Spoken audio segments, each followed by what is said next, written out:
صورت میں ہے، اس وجہ سے اس صورت کو سورہ ہود کہا جاتا ہے۔ عام طور پر ہوتا یہ ہے کہ قرآن مجید کی کسی صورت میں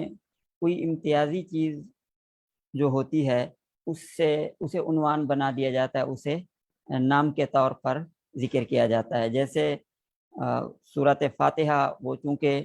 شروع میں ہی ہے تو اس لیے اس کو فاتحہ کہتے ہیں۔ سورۃ البقرہ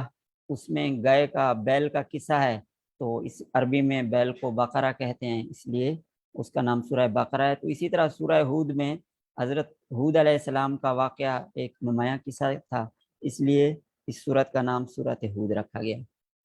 یہ سورت مکی سورت ہے، اور مکی صورتوں میں عمومی طور پر جو اسلام کے بنیادی عقائد ہیں ان کا بیان ہوتا ہے، توحید، رسالت، آخرت اور کفار کے اعتراضات وغیرہ کا جواب ہوتا ہے۔ تو اس صورت کے میں بھی اسی طرح ہے کہ اللہ رب العزت نے اپنی توحید کا تذکرہ کیا، اور رسالت کا تذکرہ ہے۔ پھر رسالت کے تذکرے میں جو انبیاء کرام ہیں، 7 انبیاء کرام، ان کا تذکرہ ہوا، اور اسی طرح قرآن مجید کی حقانیت کا بیان ہے، اور تذکیر بالآخرہ، تذکیر آخرت یعنی آخرت کا بھی اس میں بیان ہے کہ آخرت میں نیک لوگ اللہ رب العزت انہیں ہمیشہ ہمیشہ جنت میں داخل فرمائیں گے، اور جو گناہ گار لوگ ہوں گے انہیں ہمیشہ ہمیشہ جہنم کی آگ میں جلنا ہوگا۔ تو یہ یعنی 4 مضمون اس صورت میں ہیں۔ تو مطلب ہے کہ عام مکی صورتوں کی طرح اس میں بھی اسی طرح اسلام کے بنیادی عقائد کا ذکر ہے، اور چونکہ انبیاء کرام کے جو تذکرہ ہے وہ اس میں تفصیل سے بیان ہوا ہے، اور اس تفصیل کی غرض یہ ہے کہ نبی کریم صلی اللہ علیہ وسلم کو مشرکین کی طرف سے کافی مشکلات کا سامنا تھا، طرح طرح کی تکالیف دیتے تھے۔ صحابہ کرام بھی ان کی پیش کردہ، ان کی طرف سے پیش کردہ تکالیف یعنی دی جانے والی تکالیف اور مشکلات، اس میں وہ تنگ دل ہوتے تھے۔ تو اللہ رب العزت نے یہ صورت نازل کی اور نبی کریم صلی اللہ علیہ وسلم کو تسلی دے کر کہا کہ اے میرے نبی صلی اللہ علیہ وسلم، یہ جو قرآن مجید آپ پر نازل کیا گیا ہے یہ انتہائی مضبوط محکم کتاب ہے، اس میں کسی قسم کی کوئی کمزوری نہیں ہے۔ اور کفار مکہ کو بھی کہا گیا ہے کہ تم اگر قرآن مجید کو محمد صلی اللہ علیہ وسلم کی تخلیق اور ان کی طرف سے بنائی ہوئی کتاب سمجھتے ہو تو تم اس جیسی 10 صورتیں لے آؤ۔ اگر تمہارے اندر ہمت ہے، تم اپنے آپ کو بڑے فصیح بلیغ اور عربی کے ماہر سمجھتے ہو، تو یہ بھی عربی زبان کی ایک کتاب ہے، تو تم بھی اس طرح کی 10 صورتیں، ایک صورت بعض جگہوں پہ اللہ تعالیٰ نے کہا اور کہیں 10 صورتیں کہا، کہیں اس جیسی کتاب کہا، تو اس صورت میں اللہ تعالیٰ نے فرمایا کہ اچھا تو قرآن مجید کی اس جیسی تم بھی تو 10 صورتیں لے آؤ۔ تو ظاہر ہے کہ قرآن مجید کے مقابلے میں ایک آیت بھی اس جیسی نہیں لی جا سکتی، 10 صورتیں کہاں۔ تو اس طرح یہ ہوا، اور پھر جو انبیاء کرام کے قصے ہیں تو وہ اس لیے ذکر کیے گئے کہ نبی کریم صلی اللہ علیہ وسلم اور صحابہ کرام کو یہ بتلایا گیا کہ آپ سے پہلے جو قومیں گزری ہیں انہوں نے بھی انبیاء کرام کے لیے اس طرح مشکلات پیدا کی، انبیاء کرام کو تکالیف دی، ان کی بات کو پوری طرح نہیں سنا، نہیں مانا، لیکن اللہ رب العزت نے بالآخر فتح حق کو دی ہے، حق کا بول بالا ہوا، اور جو قومیں تھیں جنہوں نے انبیاء کرام کو جھٹلایا ان پہ عذاب ہوا، اور وہ تہس نہس ہوں گی، اور ان کا دنیا میں بھی برا انجام ہوا، آخرت میں بھی جو کفار ہوں گے وہ ہمیشہ ہمیشہ کی آگ میں جلیں گے۔ تو ان میں جو پہلا قصہ بیان کیا گیا ہے حضرت نوح علیہ السلام کا قصہ بیان کیا گیا ہے، پوری تفصیل کے ساتھ اس صورت میں ذکر ہے کہ نوح علیہ السلام نے کس طرح قوم کو اللہ رب العزت کی توحید کی دعوت دی، اور ان کی قوم نے کس طرح نوح علیہ السلام کے پیغام کو جھٹلایا، اور اللہ رب العزت نے نوح علیہ السلام کو کشتی بنانے کا حکم دیا، اور نوح علیہ السلام کی کشتی بنانے پر ان کی قوم مذاق اڑاتی تھی کہ دیکھو یہ کیسے کشتی بنا رہا ہے، پانی کہاں سے آئے گا اور کس پانی میں یہ کشتی کو چلائے گا وغیرہ۔ بالآخر اللہ تعالیٰ کا جو وعدہ ہے وہ سچا ثابت ہوا، اور اس قوم پر سیلاب کی صورت میں پانی کا عذاب آیا، اور نوح علیہ السلام کے بیٹے کا بھی اس میں تذکرہ ہے کہ نوح علیہ السلام نے اپنے بیٹے کو بلایا، لیکن انہوں نے کہا کہ میں تو پہاڑ پہ چڑھ جاؤں گا اور مجھے آپ کے ساتھ آنے کی ضرورت نہیں۔ جب اللہ تعالیٰ کا عذاب آیا، ہر طرف سے پانی پانی یعنی چھا گیا، اور نوح علیہ السلام کا بیٹا وہ بھی اس پانی میں غرق آب ہو گیا۔ تو اس میں تذکرہ ہے کہ نوح علیہ السلام نے اللہ تعالیٰ سے دعا کی کہ اے اللہ، یہ تو میرا بیٹا ہے۔ تو اللہ رب العزت نے کہا کہ انہ عمل غیر صالح، اس کے جو اعمال ہیں وہ ٹھیک نہیں، اور جن کے اعمال ٹھیک نہ ہوں تو پھر ان کا انجام ایسا نہیں ہوتا جیسا آپ چاہ رہے ہیں، یعنی یہ اللہ کے باغی ہیں۔ اس پر نوح علیہ السلام نے اللہ تعالیٰ سے معافی مانگی کہ مجھے اس کے بارے میں سفارش نہیں کرنی چاہیے تھی۔ اسی طرح قوم عاد کا یعنی حضرت ہود علیہ السلام کا قصہ ہے۔ تو ہود علیہ السلام قوم عاد کی طرف آئے، اور ان کی قوم نے ان کے لیے مشکلات پیدا کی، لیکن اللہ رب العزت نے ان پر عذاب نازل کیا اور ان کی قوم وہ برباد ہوئی۔ اسی طرح حضرت صالح علیہ السلام کا قصہ ہے، وہ قوم سمود کی طرف ہے، اور قوم سمود کی فرمائش پر اللہ تعالیٰ نے ایک اونٹنی معجزہ کے طور پر ان کے لیے پیدا کی، لیکن انہوں نے اس اونٹنی کے پونچے کاٹ دی، پاؤں کاٹ دیے، تو ان پر اللہ تعالیٰ کا عذاب نازل ہوا۔ اسی طرح قوم لوط کا تذکرہ ہے کہ جو ہم جنس پرستی یعنی مردوں کے ساتھ بچوں کے ساتھ اور مردوں کے ساتھ وہ بدکاری کرتے تھے، تو ان پہ اللہ تعالیٰ کی طرف سے عذاب نازل ہوا۔ اسی طرح حضرت شعیب علیہ السلام کی قوم کا تذکرہ ہے کہ ان کی قوم ناپ تول میں کمی کرتی تھی، تو اللہ رب العزت نے ان کے اس بد کردار کی وجہ سے، ان کی گھنونی حرکت کی وجہ سے ان کے اوپر عذاب نازل کیا۔ اسی طرح حضرت ابراہیم علیہ السلام کا بھی قصہ ہے کہ ابراہیم علیہ السلام کے پاس فرشتے آئے، اور انہوں نے آ کر ان کے بیٹے حضرت اسحاق کی بشارت دی۔ تو جب انہوں نے شروع میں تو جب وہ آئے تو حضرت ابراہیم علیہ السلام ان کے لیے مہمانی کے طور پر ان کے لیے بچڑا ذبح کر کے لائے، لیکن جب انہوں نے ہاتھ کھینچ لیے تو ابراہیم علیہ السلام کو خدشہ ہوا کہیں میرے دشمن نہ ہوں۔ انہوں نے پھر بتلایا ہم فرشتے ہیں اور قوم لوط پہ عذاب کے لیے جا رہے ہیں، اور اللہ تعالیٰ نے آپ کو بیٹے کی خوشخبری دی ہے۔ تو حضرت ابراہیم علیہ السلام کی جو اہلیہ تھی وہ سن رہی تھی، وہ تعجب کرنے لگی۔ یہ پورا واقعہ تفصیل آئے گی اس پر، ابھی ہم اجمالی طور پر یہ کہہ رہے ہیں کہ اس صورت میں ہے کیا، یعنی مضامین کون سے ہیں۔ اسی طرح موسیٰ علیہ السلام کا قصہ ہے، اور آگے چل کر آخر میں اللہ تعالیٰ نے یہ بتایا ہے کہ جو اللہ تعالیٰ کے ماننے والے ہوتے ہیں ان کے لیے دنیا میں کیسا انجام ہوتا ہے، ان کو کس طرح نوازا جاتا ہے، اور آخرت میں ان کے لیے جنت ہے جس میں ہمیشہ ہمیشہ رہیں گے، اور جو اللہ تعالیٰ کو نہ ماننے والے ہیں تو ان کے اوپر عذاب آتا ہے وغیرہ۔ اس طرح تو یہ واقعات تفصیلی جو واقعات ہیں تقریباً 7 واقعات، ان واقعات کو ذکر کر کے اللہ رب العزت گویا کہ ایک طرح سے آنے والی نسلوں کو دعوت دینا چاہ رہے ہیں کہ دیکھو، جن لوگوں نے جس زمانے میں بھی اپنے وقت کے نبی کی بات کو مانا تو اللہ رب العزت نے ان کو دنیا آخرت میں خوشیوں سے اور کامیابیوں سے ہمکنار کیا، اور جنہوں نے اللہ رب العزت کے انبیاء کی دعوت کو ٹھکرایا تو ان کے لیے دنیا میں بھی ذلت اور بربادی مقدر بنی، اور آخرت میں بھی ان کے ساتھ یہی بربادی اور ذلت والا معاملہ ہے کہ ہمیشہ ہمیشہ جہنم میں رہیں گے۔ اچھا، یہ جو سورۃ ہود ہے، سورۃ ہود اس حوالے سے بہت اہمیت کی حامل ہے کہ اس میں پچھلی قوموں کا تذکرہ ہے، اور جو موجودہ قوم ہے، نسل ہے، اور آپ صلی اللہ علیہ وسلم کے زمانے کے جو لوگ تھے یا بعد کی آپ کی امت ہے، ان کے لیے ایک عبرت کا سامان ہے کہ دیکھو، یہ آپ صلی اللہ علیہ وسلم کوئی نئے نبی نہیں ہے کہ آپ کے آنے سے گویا کہ کوئی نیا سلسلہ شروع ہوا ہو، بلکہ آپ سے پہلے یہ نبوت کا، رسالت کا سلسلہ شروع ہوا ہے، اور ہر دور میں انبیاء کرام آتے رہے، تو جو لوگ انبیاء کرام کے پیغام کو مان لیتے تو پھر وہ کامیاب ہو جاتے، اور جو انبیاء کرام کے پیغام کو جھٹلاتے تو وہ ناکام اور نامراد ہوتے۔ اس صورت میں چونکہ انبیاء کرام کا تذکرہ اور ان کی قوموں پر عذاب کا ذکر ہے، اس لیے نبی کریم صلی اللہ علیہ وسلم سورۃ ہود کی وجہ سے کافی پریشان رہتے تھے، یعنی فکر رہتی تھی کہ میری امت کا کیا بنے گا۔ حضرت ابوبکر صدیق رضی اللہ تعالیٰ عنہ نے ایک بار آپ صلی اللہ علیہ وسلم سے پوچھا، یا رسول اللہ کہ آپ کے بال سفید ہو گئے، تو آپ صلی اللہ علیہ وسلم نے فرمایا،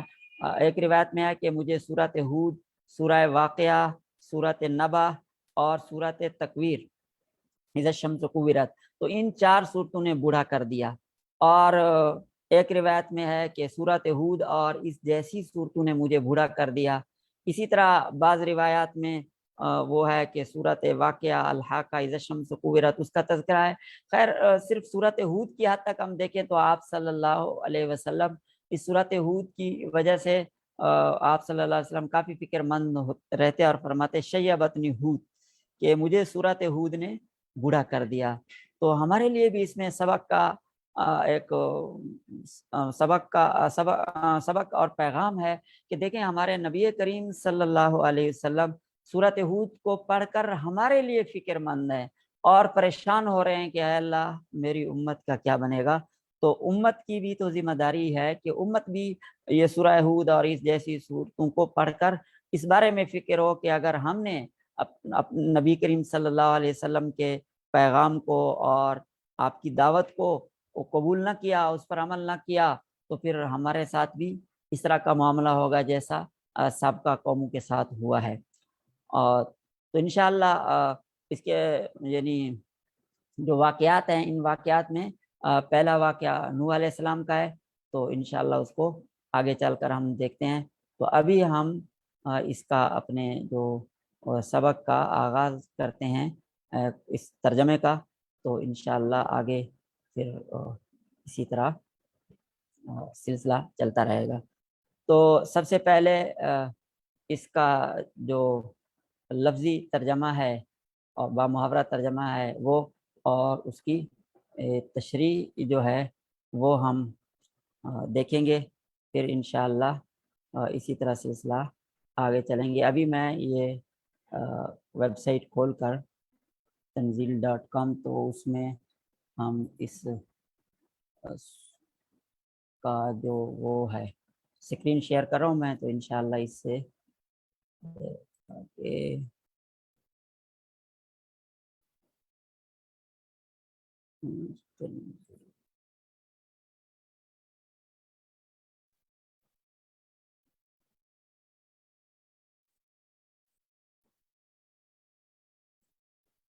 جی، تو یہاں سے ہم اپنے سبق کا باقاعدہ آغاز کر رہے ہیں۔ اعوذ باللہ من الشیطان الرجیم، بسم اللہ الرحمن الرحیم۔ الف لام را، الف لام را یا الف لام میم یا سین صاد، اس طرح کے جو حروف ہیں ان کو حروف مقطعات کہتے ہیں۔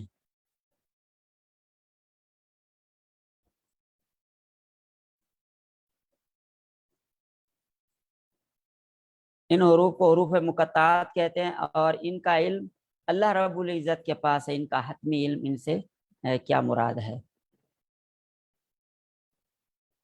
کتاب احکمت آیاتہ ثم فصلت من لدن حکیم خبیر۔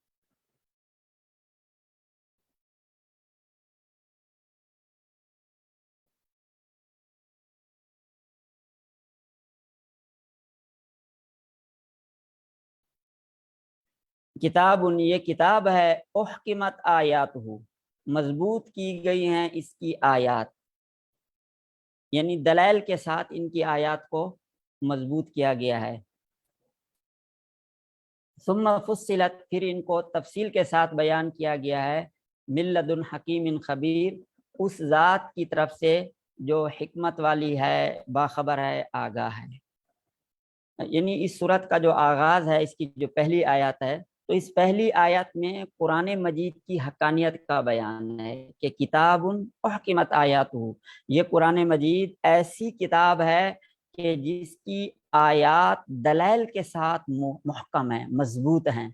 اور پھر اللہ رب العزت نے جو کہ حکمت والے ہیں اور ہر چیز سے باخبر ہیں، آگاہ ہیں، انہوں نے اس کو تفصیل کے ساتھ بیان کیا۔ اس آیت میں ان لوگوں کا بھی جواب ہے جو یہ اعتراض کرتے ہیں کہ قرآن مجید تو آج سے 1400 سال پہلے نازل ہوا، اور عرب جو معاشرہ تھا، عرب ماحول تھا، اس کی ضروریات کو تو یہ قرآن پورا کرتا تھا، لیکن ہماری ضرورت کو یہ کیسے پورا کرے گا؟ تو اللہ رب العزت نے اس صورت میں یہ بتلا دیا کہ یہ قرآن مجید اللہ رب العزت کی طرف سے بیان کردہ ہے، اور اللہ رب العزت حکمت والے ہیں، باخبر ہیں، انہیں پتہ ہے کہ آنے والی جو نسلیں ہیں، آنے والے جو لوگ ہیں، ان کی کیا ضروریات ہوں گے، ان کے کیا تقاضے ہوں گے، تو انہوں نے اپنی آخری کتاب کو ایسے انداز میں نازل کیا ہے جس میں ہر دور کے تقاضے، ہر دور کی ضروریات کو پوری طرح مد نظر رکھ کر قوانین بنائے گئے، احکام بنائے گئے ہیں۔ یہی وجہ ہے کہ دنیا میں جو دیگر مذاہب تھے، جو الہامی ہونے کے دعویٰ دار تھے، حقیقت میں الہامی نہیں تھے، یا الہامی تو تھے لیکن وہ تا قیامت نہیں تھے، تو ان کے پاس جو جدید زمانہ ہے، جدید حالات ہے، اس کے ساتھ چلنے کے لیے کوئی حل نہیں ہے۔ لیکن اسلام دین رحمت یہ اتنا جامع مذہب ہے کہ اس میں ہر دور کے تقاضوں کے ساتھ چلنے کی صلاحیت ہے۔ اچھا، یہ قرآن مجید نازل کرنے کے بعد اللہ تعالیٰ بتا رہے ہیں کہ یہ قرآن مجید کیوں نازل کیا گیا اور اس کا بنیادی مقصد کیا ہے، تو فرمایا اللہ تعبدوا الا اللہ، وہ یہ ہے کہ لا تعبدوا اللہ، یعنی یہ کہ لا تعبدوا، تم عبادت نہ کرو، الا اللہ، مگر اللہ کی، اننی لکم منہ نذیر و بشیر، اور بے شک میں تمہارے لیے ڈرانے والا ہوں اور خوشخبری دینے والا ہوں۔ ڈرانے والا سے مطلب یہ نہیں ہے کہ نبی کریم صلی اللہ علیہ وسلم وہ لوگوں کو پریشان کرنے کے لیے، ڈرانے کا مطلب یہ ہے کہ جیسے کوئی آدمی وہ اپنی قوم کو یا کسی اپنے عزیز دوست کو دیکھتا ہے کہ وہ کسی کھائی میں گر رہے ہیں یا کسی بڑی پریشانی کا شکار ہے اور مشکل کا شکار ہو رہا ہے، تو وہ اس کو کہتا ہے بھائی اس چیز سے بچو۔ تو اس طرح کا ڈرانا کہ نبی کریم صلی اللہ علیہ وسلم نے آ کر انسانیت کو یہ بتلایا کہ تم نے اگر اللہ رب العزت کے احکامات کو، قرآنی تعلیمات کو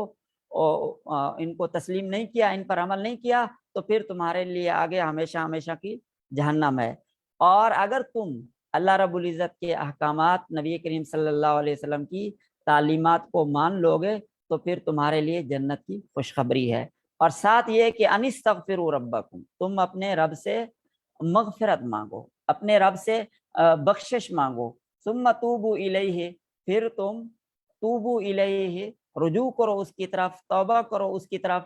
یمتعکم متاعا حسنا، تو اللہ تعالیٰ تمہیں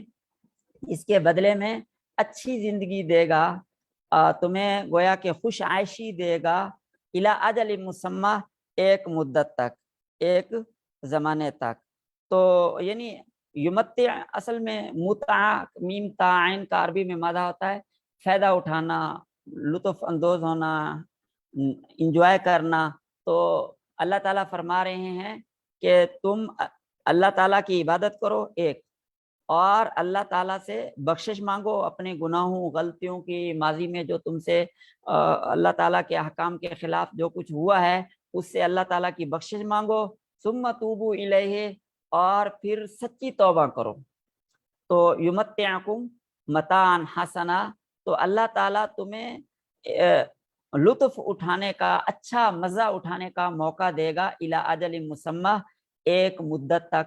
وَيُؤْتِ كُلَّ ذِي فَضْلٍ فَضْلًا، اور اللہ تعالیٰ ہر زیادہ جو اچھے اعمال کرنے والے کو اور اس کے جو اعمال کا زیادہ ثواب دے گا، یعنی زیادہ عمل کرنے والے کو زیادہ ثواب دے گا۔ وَإِن تَوَلَّوْا، اور اگر تم روگردانی کرو گے، یعنی اللہ تعالیٰ کے احکامات کو اور تسلیم نہیں کرو گے، اللہ تعالیٰ کے حکم کو نہیں مانو گے، تو فَإِنِّي أَخَافُ عَلَيْكُمْ عَذَابَ يَوْمٍ كَبِيرٍ، تو بے شک میں تمہیں ڈراتا ہوں بڑے دن کے عذاب سے، کبیر معنی بڑا، عذاب یوم کبیر، بڑے دن کے عذاب سے۔ الی اللہ مرجعکم، تمہارا لوٹنا ہے اللہ رب العزت کی طرف، یعنی تم سب کو اللہ تعالیٰ کی طرف لوٹ کر آنا ہے، اور اللہ رب العزت ہر چیز پر قدرت رکھنے والے ہیں۔ تو ان چار آیات میں اللہ رب العزت نے پہلے نمبر پر قرآن مجید کی عظمت اور حقانیت کو بیان کر دیا کہ یہ قرآن بالکل محکم مضبوط کتاب ہے اور اس میں تمام چیزوں کو کھول کھول کر بیان کیا گیا ہے۔ پھر دوسرے نمبر پر جو قرآن مجید کی تعلیمات ہیں اس کا ایک طرح سے جو حاصل ہے، خلاصہ ہے، وہ بیان کیا گیا کہ قرآن مجید کی تعلیمات کا تقاضا یہ ہے کہ تم اللہ کی عبادت کرو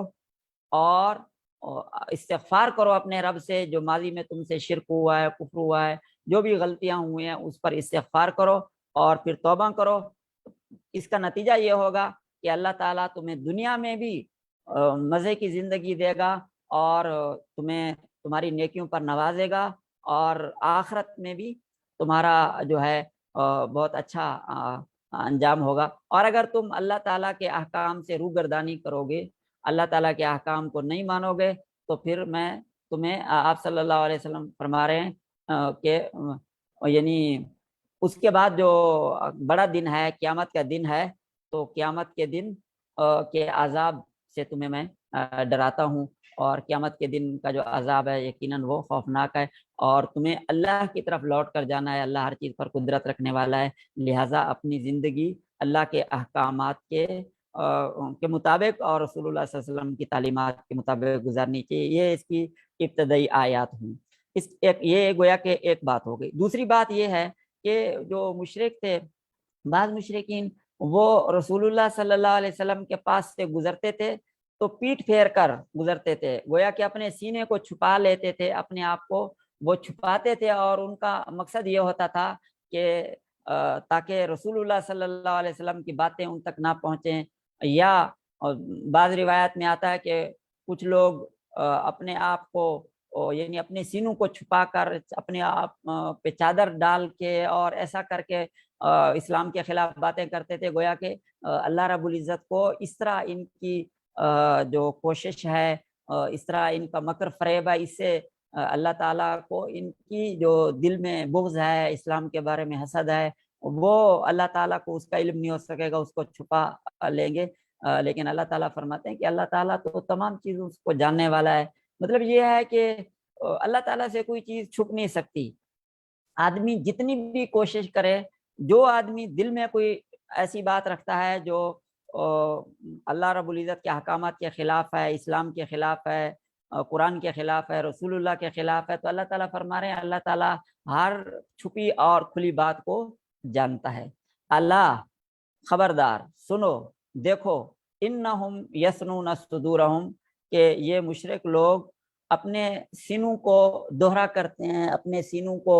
گویا کہ موڑتے ہیں، لیستخفوا منہم، تاکہ وہ چھپ جائیں اللہ سے، اللہ تعالیٰ سے پردہ کریں۔ الا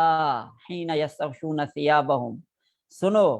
جس وقت یہ اپنے آپ کو، اپنے اوپر کپڑے ڈالتے ہیں، کپڑوں سے اپنے آپ کو ڈھانپتے ہیں، تو اس وقت بھی اللہ تعالیٰ جانتا ہے جو یہ چھپاتے ہیں اور جو یہ ظاہر کرتے ہیں۔ بے شک اللہ تعالیٰ سینوں میں جو کچھ ہے، دلوں کی جو باتیں ہیں، ان کو جاننے والا ہے، تو اللہ سے کوئی چیز پوشیدہ نہیں رہ سکتی۔ تو جب ہمارا سب کچھ اللہ تعالیٰ کے سامنے ظاہر ہے، تو ہمیں اللہ رب العزت کے جو احکامات ہیں ان کو ظاہراً اور باطناً، چھپ کر، علانیہ، ہر موقع پر ان پر عمل کرنا چاہیے، اور اس کے مطابق اپنی زندگی بسر کرنی چاہیے۔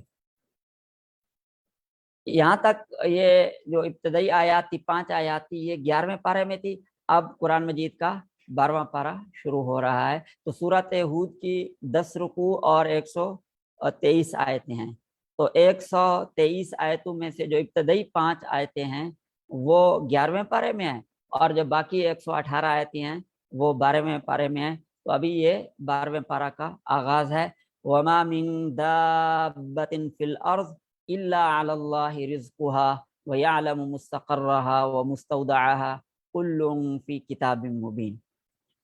اللہ تعالیٰ فرما رہے ہیں کہ وَمَا مِن دَابَّةٍ فِي الْأَرْضِ، نہیں ہے زمین پر کوئی چلنے والا، إِلَّا عَلَى اللَّهِ رِزْقُهَا، مگر اللہ پر ہے اس کا رزق۔ یعنی جو بھی زمین پہ چلنے والی چیز ہے، اللہ تعالیٰ کے ذمہ ہے اس کی روزی۔ وَيَعْلَمُ مُسْتَقَرَّهَا وَمُسْتَوْدَعَهَا، اللہ تعالیٰ ان سب کے جو بھی زمین پہ چلنے والے ہیں، یعنی جو بھی ذی روح اشیاء ہیں، تو سب کے عارضی ٹھکانے سے بھی اللہ تعالیٰ واقف ہے اور ان کے مستقل ٹھکانے سے بھی واقف ہے۔ کل فی کتاب مبین، سب کچھ لوح محفوظ میں ہے، واضح کتاب میں ہے۔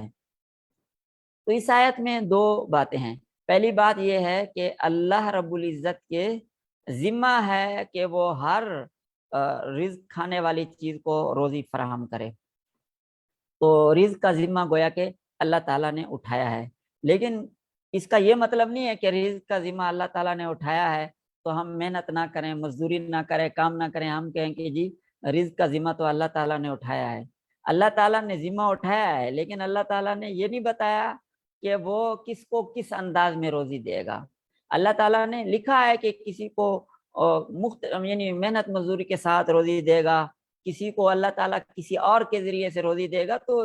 جو طریقہ اللہ تعالیٰ نے لکھا ہے اس طریقے کے اختیار کرنے سے ہی اللہ تعالیٰ روزی دیتے ہیں۔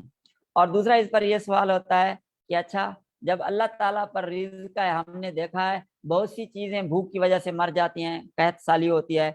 تو بہت سے لوگ قحط کی وجہ سے وہ جان سے ہاتھ دھو بیٹھتے ہیں، مر جاتے ہیں۔ تو جب اللہ تعالیٰ کی ذمہ سب کی روزی ہے تو لوگ بھوک سے کیوں مرتے ہیں؟ دیکھیں مفسرین کرام نے لکھا ہے کہ یہاں پہ ہے اللہ رزقھا، کہ ہر جو زمین پہ چلنے والی چیز ہے اس کا رزق اللہ کے ذمہ ہے، رزقھا، اس کا رزق۔ تو جس کا رزق ہوتا ہے تو وہ تو اللہ تعالیٰ دیتا ہے، لیکن اگر کسی کا رزق ختم ہو جائے اور تو ظاہر ہے کہ پھر اس کی تو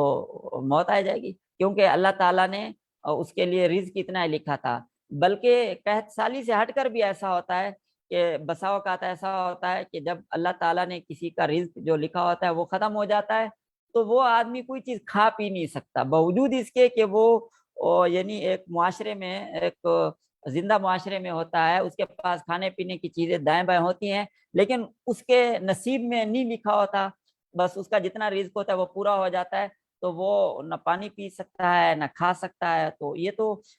اللہ تعالیٰ نے اس کے لیے کتنا رزق لکھا ہے تو اللہ تعالیٰ ہی جانتے ہیں۔ تو اس کا مطلب یہ ہے کہ ٹھیک ہے، روزی کا ذمہ اللہ نے لیا ہے، ہمیں اللہ تعالیٰ پر بھروسہ کرنا چاہیے، اسی کی ذات پہ توکل کرنا چاہیے، لیکن اس کا یہ مطلب نہیں ہے کہ ہم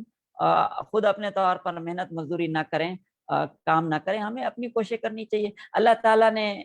پرندوں کے لیے اور انداز میں رزق لکھا ہے، صبح خالی پیٹ جاتے ہیں، شام کو پیٹ بھر کر آتے ہیں، اور ان کو نہ گندم خریدنی پڑتی ہے نہ جو جوار خریدنی پڑتی ہے، اللہ تعالیٰ فری میں ان کے لیے کھانے کا انتظام کرتے ہیں۔ ہمارے لیے گوشت، یعنی تھوڑا سا گوشت لینا بھی آج کل مہنگائی کی وجہ سے کافی مشکل کا باعث ہوتا ہے، اور جو گوشت خور جانور ہیں جنگل کے اندر، شیر، چیتا، تو ان کو جتنا گوشت ضرورت ہوتا ہے اللہ تعالیٰ ان کو اسی جنگل میں بغیر پیسوں کے ان چیزوں کے نصیب کر دیتے ہیں، ان کو عطا کر دیتے ہیں۔ تو اور اسی طرح معاشرے میں اپاہج لوگ ہوتے ہیں، معذور ہوتے ہیں، اللہ تعالیٰ ان کو بھی دے رہے ہیں۔ تو اللہ تعالیٰ اس میں کوئی شک نہیں، سب کو دیتے ہیں، لیکن اس کا یہ مطلب نہیں ہے کہ ہم بالکل اپاہج بن کر ہاتھ پہ ہاتھ رکھ کر بیٹھ جائیں، بلکہ ہمیں اپنے طور پر اس کی کوشش کرنا ہوگی، تو وہ کوشش کرنی چاہیے۔ اور اس کے بعد اللہ رب العزت نے اپنے قدرت کا تذکرہ فرمایا ہے کہ وَهُوَ الَّذِي خَلَقَ السَّمَاوَاتِ وَالْأَرْضَ فِي سِتَّةِ أَيَّامٍ، اللہ وہ ہے جس نے 6 دن میں زمین و آسمان کو پیدا کیا، وَكَانَ عَرْشُهُ عَلَى الْمَاءِ، اور اس کا عرش پانی پر تھا۔ اللہ تعالیٰ نے زمین و آسمان کی تخلیق کیوں کیا ہے، یہ دنیا کا نظام کیوں چلایا ہے؟ لِيَبْلُوَكُمْ أَيُّكُمْ أَحْسَنُ عَمَلًا، تاکہ یہ جانچے، اس کا امتحان لے کہ ایکم احسن عملا، تم میں سے کون وہ اچھے عمل کرنے والا ہے، عمل کے لحاظ سے کون بہتر ہے۔ تو عمل کے لحاظ سے بہتر کو جانچنے کے لیے اللہ تعالیٰ نے یہ دنیا کا نظام چلایا۔ تو مطلب یہ ہے کہ یہ جو دنیا ہے یہ دار الامتحان ہے۔ وَلَئِن قُلْتَ إِنَّكُمْ مَبْعُوثُونَ مِنْ بَعْدِ الْمَوْتِ لَيَقُولَنَّ الَّذِينَ كَفَرُوا إِنْ هَذَا إِلَّا سِحْرٌ مُبِينٌ، یہاں سے اللہ رب العزت نے کفار کی کچھ شرارتوں کا تذکرہ کیا ہے کہ کافر لوگ کسی بھی حال میں راضی نہیں ہوتے۔ اگر ان کو یہ کہا جائے کہ وَلَئِن قُلْتَ، اے میرے پیغمبر آپ ان کو اگر یہ کہیں کہ انکم بے شک تم مبعوثون من بعد الموت، اٹھائے جاؤ گے، زندہ کیے جاؤ گے موت کے بعد۔ تو کافر کیا کہتے ہیں؟ کافر کہ لَيَقُولَنَّ الَّذِينَ كَفَرُوا، تو کہیں گے وہ لوگ جنہوں نے کفر کیا، ان ھذا، نہیں ہے یہ، الا سحر مبین، مگر کھلا جادو۔ یعنی اگر آپ ان کو یہ بتا دیں کہ تم نے مرنے کے بعد دوبارہ زندہ اٹھنا ہے اور تمہیں دوبارہ زندہ کیا جائے گا، تو یہ کہتے ہیں یہ تو پھر ایک جادو کی طرح کی چیز ہے، یہ حقیقت تھوڑی ہے، تو یہ حقیقت سے دور چیز ہے۔ وَلَئِنْ أَخَّرْنَا عَنْهُمُ الْعَذَابَ، اور اگر اللہ رب العزت کیا کر دیں، اللہ رب العزت فرماتے ہیں ہم ان سے اخرنا، ہم مؤخر کر دیں ان کو عذاب الی امت معدودہ، ایک محدود وقت تک، ایک معین وقت تک، یعنی کچھ عرصے کے لیے ہم ان کو عذاب کو ٹال دیں، تو لَيَقُولُنَّ مَا يَحْبِسُ، پھر یہ کہتے ہیں کہ اچھا ہم اگر عذاب کے مستحق ہیں تو ما يحبس، کون سی چیز ہے جس نے عذاب کو روک رکھا ہے؟ یعنی اللہ کا عذاب آ جائے تو پھر ان کو کہا جائے کہ عذاب آ جائے گا اور تم مر جاؤ گے اور اس کے بعد دوبارہ زندہ ہو گئے، کہتے ہیں نہیں یہ تو پھر جادو کی طرح کی چیز ہو گئی۔ اگر ان کو اللہ تعالیٰ مہلت دیتے ہیں تو یہ کہتے ہیں اچھا اگر اللہ تعالیٰ ہمیں ہلاک کر سکتے ہیں تو پھر اللہ تعالیٰ نے اپنے عذاب کو روکا ہوا کیوں ہے؟ الا یوم یاتیہم لیس مصروفا عنہم، سنو یوم یاتیہم، جس دن وہ عذاب آئے گا، لیس مصروفا عنہم، وہ ان سے ہٹایا نہیں جائے گا، وہ ٹلے گا نہیں ان سے، وحاق بہم ما کانوا یستہزئون، اور گھیر لے گی ان کو وہ چیز جس کے ساتھ یہ مذاق کرتے تھے، یعنی ان کا جو عذاب ہے جس سے یہ مذاق کرتے تھے وہ عذاب ان کو آ گھیرے گا۔ اور پھر اللہ تعالیٰ فرماتے ہیں آگے کہ دیکھیں کافر کسی حال میں بھی راضی نہیں ہوتا، وہ کچھ نہ کچھ کجی اور ٹیڑھے پن کا مظاہرہ کرتا رہتا ہے۔ وَلَئِنْ أَذَقْنَا الْإِنسَانَ مِنَّا رَحْمَةً، اور جب ہم انسان کو تکلیف رحمہ، ہم انسان کو نعمت دیتے ہیں، رحمت دیتے ہیں، ثم نزعناها منه، ایک بار اس کو نعمت دی پھر اللہ تعالیٰ اس نعمت کو واپس لے لیتے ہیں اپنی حکمت کے ساتھ۔ انه لیئوس کفور، انسان جو ہے نا امید ہو جاتا ہے اور ناشکرہ ہو جاتا ہے کہ دیکھو اللہ تعالیٰ نے مجھ سے یہ نعمت چھینی۔ مثلا اللہ تعالیٰ کسی کو مال دیتا ہے، بیٹے اولاد دیتا ہے اور نعمتیں دیتا ہے، لیکن اگر اللہ تعالیٰ وہ نعمت دے کر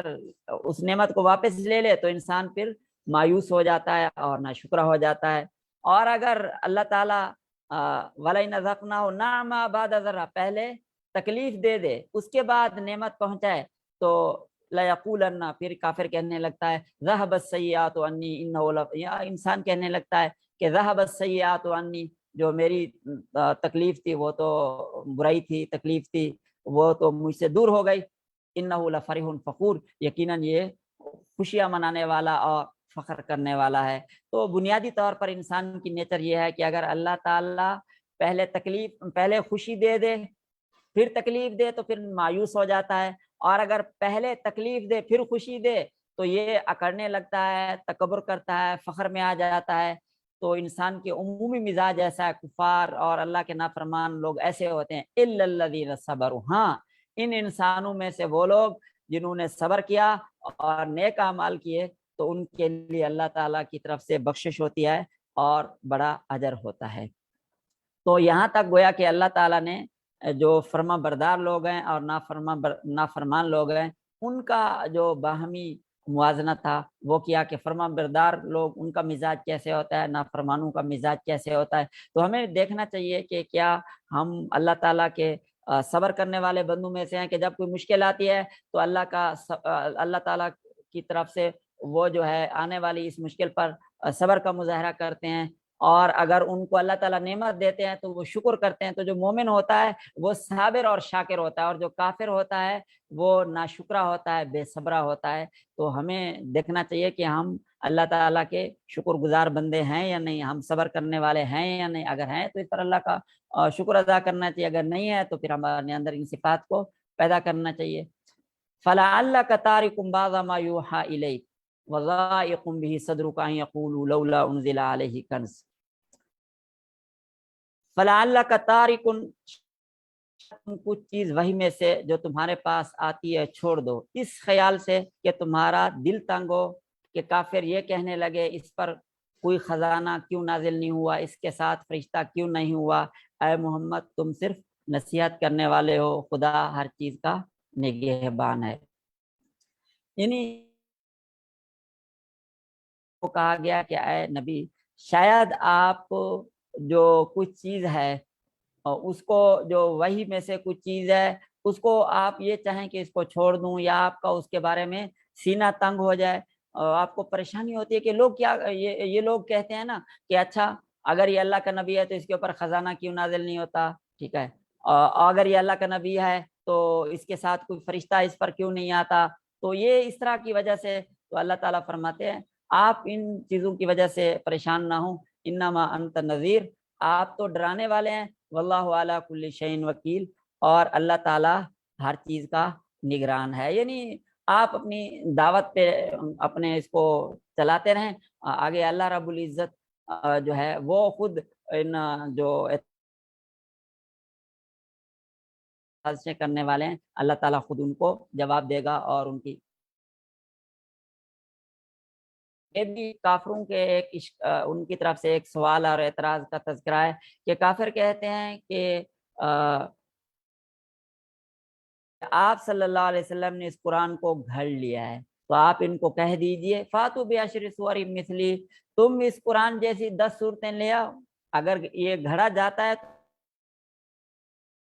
گھڑی ہوئی لے آؤ، ودعوا من استطعتم من دون اللہ، بلاؤ تم اگر تم بلا سکتے ہو اللہ کے سوا جس کو، اگر تم سچے ہو۔ تو یہاں پہ قرآن کی حقانیت ہے کہ قرآن مجید گھڑی ہوئی کتاب نہیں ہے، اللہ کی نازل کردہ ہے، اگر انسانوں کی بنائی ہوئی ہوتی ہے یہ انسان اس طرح کا کلام بنا سکتے ہیں تو تم بھی بنا کر لاؤ۔ اور پھر اللہ تعالیٰ کہہ رہے ہیں کہ میں ان کو یہ چیلنج تو نہیں دے سکیں گے، تو جب یہ آپ کے اس چیلنج کا جواب نہ دے سکیں تو جان لیجئے بے شک انما انزل بعلم اللہ، تو آپ کو پھر جان لینا چاہیے کہ یہ قرآن مجید اللہ تعالیٰ کی طرف سے نازل ہوا ہے اور اللہ کے سوا کوئی معبود نہیں۔ فہل انتم مسلمون، کیا تم جو ہے اس کو ماننے والے ہو، کیا تم اسلام لانے والے ہو، تم اس کو ماننے والے ہو۔ تو مطلب یہ ہے کہ یہ جو قرآن مجید ہے یہ اللہ تعالیٰ کا نازل کردہ ہے، آپ کو چیلنج کے بعد فوراً پتہ چل جائے گا کہ یہ کسی انسان کا بنایا ہوا نہیں ہے اور اللہ ہی عبادت کے لائق ہیں۔ اور آگے چل کر اسی اگلی آیات میں اللہ تعالیٰ نے جو دنیا کی زندگی میں جو مگن ہوتے ہیں اور ان کو دنیا کی ان کو فکر ہوتی ہے اور آخرت کے بارے میں، اور اللہ تعالیٰ کے جو نعمتیں ہیں آخرت میں اللہ تعالیٰ نے تیار کی اس پر ان کو وہ نہیں ہوتا، تو ان کا تذکرہ کرتے ہوئے اللہ تعالیٰ کہتے ہیں جو آدمی چاہتا ہے دنیا کی زندگی اور دنیا کی زیب و زینت، نوفی الیہم اعمالہم، تو ہم ان کے اعمال کا بدلہ اس دنیا میں دے دیتے ہیں اور اس میں کمی نہیں کرتے۔ تو جو دنیا میں محنت کرتا ہے تو اس کو دنیا میں بدلہ مل جاتا ہے، اور جو آخرت چاہتا ہے تو اللہ تعالیٰ اس کو آخرت دے۔ تو جو دنیا کا بدلہ چاہتے ہیں تو ہم اس کو دنیا میں ان کے اعمال کا بدلہ دے دیتے ہیں، اور ان کے وہم فیہا لا یبخسون، اور ان کی حق تلفی نہیں کی جاتی، اس میں کمی نہیں کی جاتی۔ لیکن اولئک الذین، یہ وہ لوگ ہیں نہیں ہے جن کے لیے آخرت میں مگر دوزخ، اور انہوں نے ان کے جو اعمال ہیں وہ ضائع ہو جائیں گے اور باطل ہو جائیں گے، یعنی جو انہوں نے اعمال کیے ہیں وہ سب دنیا میں ضائع ہو جائیں گے، آخرت میں ان کو کوئی ثمرہ نہیں ملے گا۔ ہاں من افمن کان علی بینۃ من ربی، بھلا جو لوگ اپنے پروردگار کی طرف سے یعنی روشن دلیل رکھتے ہوں، ان کے پاس روشن دلیل ہو یا دلیل پر ہوں، ویتلوہ شاہد منہ، اور ان کے ساتھ ایک آسمانی گواہ بھی ہو، ومن قبلہ، یعنی قرآن مجید ہو، ومن قبلہ، اور اس سے پہلے موسیٰ علیہ السلام کی کتاب امام و رحمہ جو پیشوا ہے اور رحمت ہے، تو اولئک یؤمنون بھی، یہ لوگ یعنی یہ اہل ایمان کا تذکرہ ہے، یؤمنون بھی، یہ لوگ ایمان لاتے ہیں اس پر، یعنی ومن یکفر بہ من الاحزاب، اور فرقوں میں سے جو منکر ہو اس کا، فالنار موعدہ، تو اس کا ٹھکانہ جہنم ہے، اس کے لیے جہنم ہی ٹھکانہ ہے۔ فلا تک فی مریۃ منہ، پس آپ شک میں نہ ہوں اس قرآن کے بارے میں، انہ الحق من ربک، بے شک یہ کتاب جو ہے حق ہے اللہ تعالیٰ کی طرف سے، ولکن اکثر الناس لا یعلمون، لیکن جو اکثر لوگ ہیں وہ اس پر ایمان نہیں لاتے۔ تو یہاں تک گویا کہ جو بنیادی مضامین بیان ہوئے ہیں تو وہ قرآن مجید کی حقانیت اور کافروں کی طرف سے ہونے والے سوالات، کافروں کا مزاج، مومنین کا مزاج، اور ساتھ یہ بتا دیا کہ جو اہل ایمان ہوتے ہیں، اللہ تعالیٰ کے پیغام کو اور قرآن مجید پر ایمان رکھتے ہیں، ان کا انجام کیا ہوگا، اور جو کفار ہیں تو ان کا انجام کیا ہوگا، ان کا ٹھکانہ کیا ہوگا۔ اور یہاں تک 17 آیات پوری ہو گئی، اور آگے انشاءاللہ مزید جو ہے اس مضمون کا آگے تذکرہ ہے کہ جو اس سے بڑا کون ظالم ہو سکتا ہے جو اللہ تعالیٰ پر جھوٹ باندھتا ہے۔ مطلب ہے کہ قرآن مجید تو اللہ تعالیٰ کی کتاب ہے، نبی کریم صلی اللہ علیہ وسلم نے اپنی طرف سے تو کوئی اس میں چیز بنائی نہیں ہے۔ سبحانک اللہم و بحمدک، اشہد ان لا الہ الا انت، استغفرک و اتوب الیک۔